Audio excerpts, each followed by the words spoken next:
सीमा भागातील सर्वात मोठी असणारी श्री काळभैरीची यात्रा आज गडिंग्लज बडाजवाडीसह आजूबाजूच्या वाड्या वस्त्यांवर साजरी होत आहे। आणि त्या काळभैरीच्या यात्रेचं वर्णन करण्यासाठी आपण आलो असता येथील भाविकांच्यात एक नाराजीचा सूर उमटलेला आपल्याला पाहायला मिळाला। ती म्हणजे काय, त्या काळभैरीच्या मंदिराच्या खालच्या बाजूला असणारी जी कमान अज्ञात वाहनाच्या धडकेत कोसळली होती ते आपण पाहू शकता। इथे बडाजवाडी ग्रामपंचायतीच्या वतीने तात्पुरते स्वरूपात कमान लावण्यात आलेली होती आणि ही जी RCC कमान होती ती मात्र पूर्णपणे कोसळलेली आहे।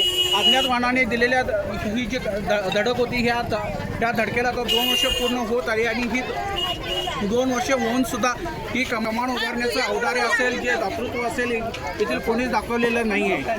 त्याच पद्धतीनं त्यामुळे सर्वांना एक विनंती आहे की जी काळभैरीची जी कमान आहे ती उभारण्यासाठी येथील देवस्थान समिती असेल, बडाजवाडी ग्रामपंचायत असेल, गडिंग्लज नगरपालिका असेल, प्रतिष्ठित नागरिक असतील, व्यापारी असतील, यांनी एक औदार्य दाखवले पाहिजे, एक दातृत्वाची भावना दाखवली पाहिजे आणि परत एकदा ही काळभैरीची जी RCC कमान आहे ती पुन्हा एकदा उभारली पाहिजे अशी भाविकांची मागणी आहे। आम्ही आज काळभैरीच्या यात्रेचं वर्णन करण्यासाठी मंदिर प्रशासनाकडे जात असताना अनेक भाविकांनी आम्हाला भेटून येत्या या कमानी कधी उभी करणार अशी खंत बोलून दाखवली। त्यामुळे आम्हाला ही बातमी करावी लागली।